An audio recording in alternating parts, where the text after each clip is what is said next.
like to make a couple quite brief contribution to the appropriation bill, and in acknowledging the government's latest budget and the effect that it will have on our wonderful constituents in the electorate in Narungga. So, in commencing that, I'd like to open with some of the good things, some of the things that I thought might have a good impact on our electorate, and I do commend the government. I think some of the initiatives with regard to housing might well have a positive impact, particularly in regional South Australia.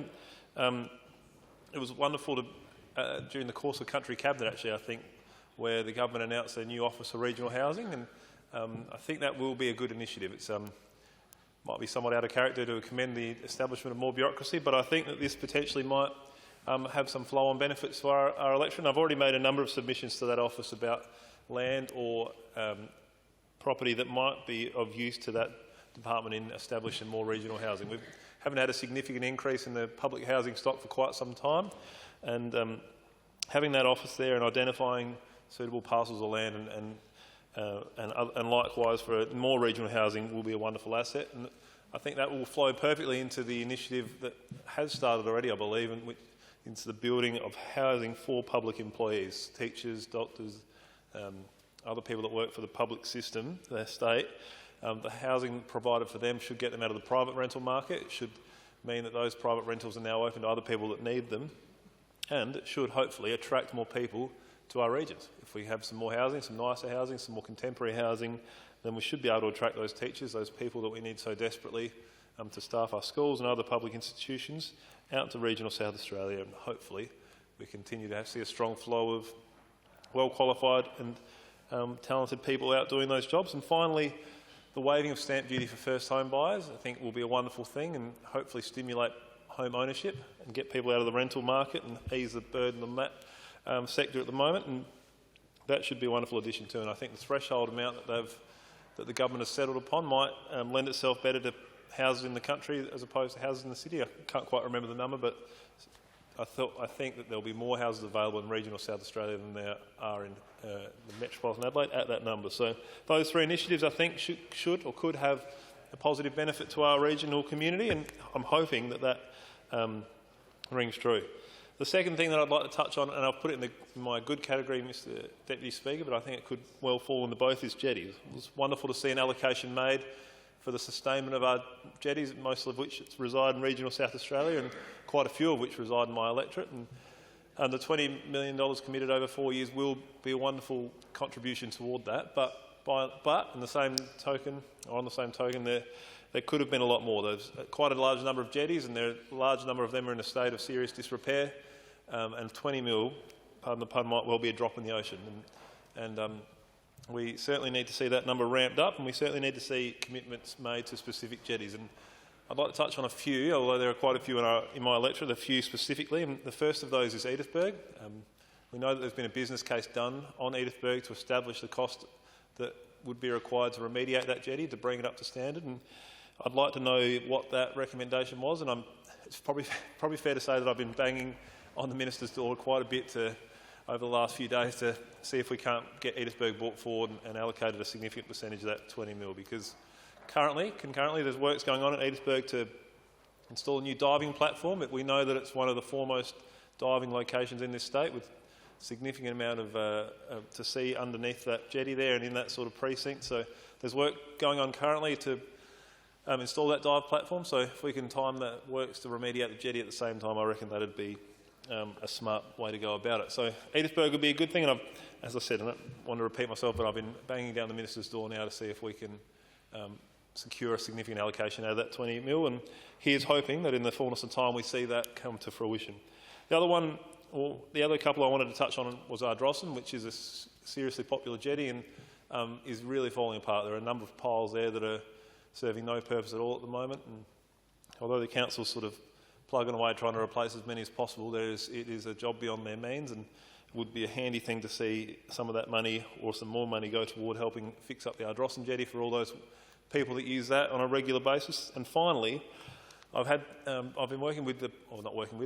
at the Port Victoria Progress meeting, and they're trucking away on, I think it's 160th anniversary coming up in a few years' time or a couple of years' time. And for the celebration of that occasion, they would like to have their jetty brought up to a standard that would allow a historic boat to be sailed in and moored up to their jetty. So as a homage to the work that that port did in its heyday, carrying grain and whatnot out of that port.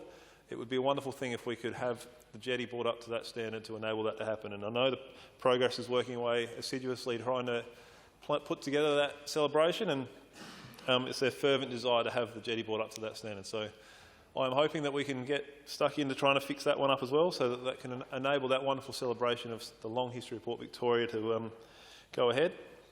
And I'll be working again with the government to try and see that happen. So those are the couple of good things that I thought, Mr Deputy Speaker. But quickly, I was disappointed to see that there was no more money for infrastructure spent on our health facilities in our electorate. We know that Wallaroo Hospital is only a 21-bed hospital for a catchment area of well over 15,000 people, and it borders on a comical size hospital for a catchment area of that magnitude, and we really need to ramp that up and bring it into the same sphere as its contemporaries. Perry's quite a bit larger. It might be a 50-bed hospital and it serves a catchment area of a very similar size. So Wallaroo needs to be brought up, renovated to be made a hospital befitting its status as a major regional hospital. It needs to be expanded and renovated and renewed so that it can serve the community, that wonderful community, the only major hospital in the entire Copper Coast and arguably in the entire peninsula.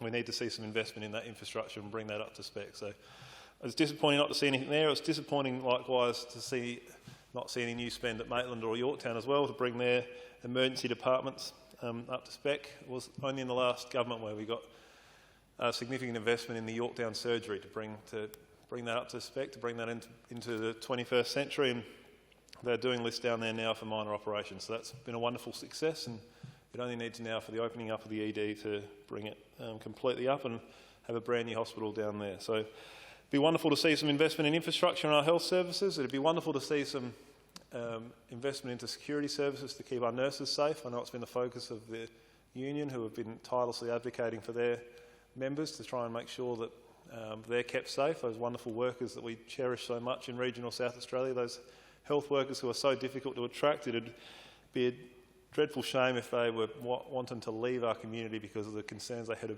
held about their safety. So it would be wonderful to see investment in security at Wallaroo, particularly in the not too distant future, in line with the union demands. So wonderful to see them advocating for that, and I support them wholeheartedly in their exploits. The other thing that I was really desperately hoping to see, and I look forward to getting stuck into estimates in the coming days, was some more investment in our regional road network. We made quite a head start over the 4 years of the previous government in addressing some of the concerns, and that work has all but come to an end now. Those roads are fixed.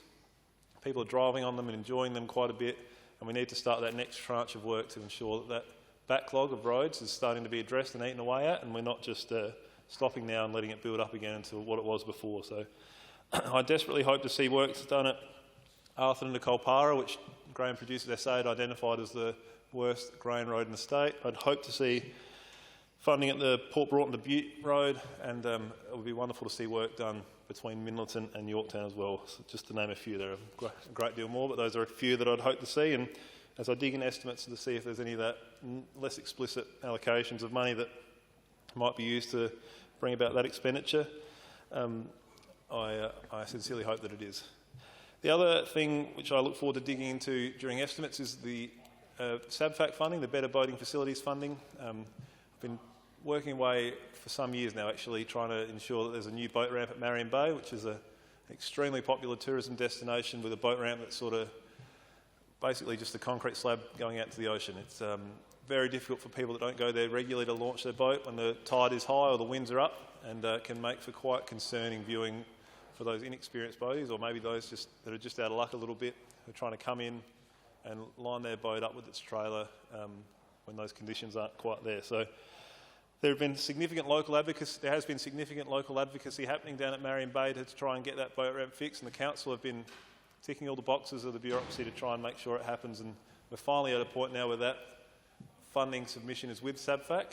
We're hoping that they'll tick off on it and recommend funding to the Minister, and then the government can fund that work, and we can finally get that new boat ramp at Marion Bay, which it has needed for so long. So looking forward to that in the fullness of time, and I'll dig into that in estimates. But I'd like to just highlight those few things in summary and reassure the government that as an independent I'll continue to work with them collaboratively as best I can to ensure the best outcomes for our electorate, and keep banging the door down for things like the jetty at Edithburg to make sure that we get our fair share of the pie. Thank you, Mr Speaker. The member for Colton.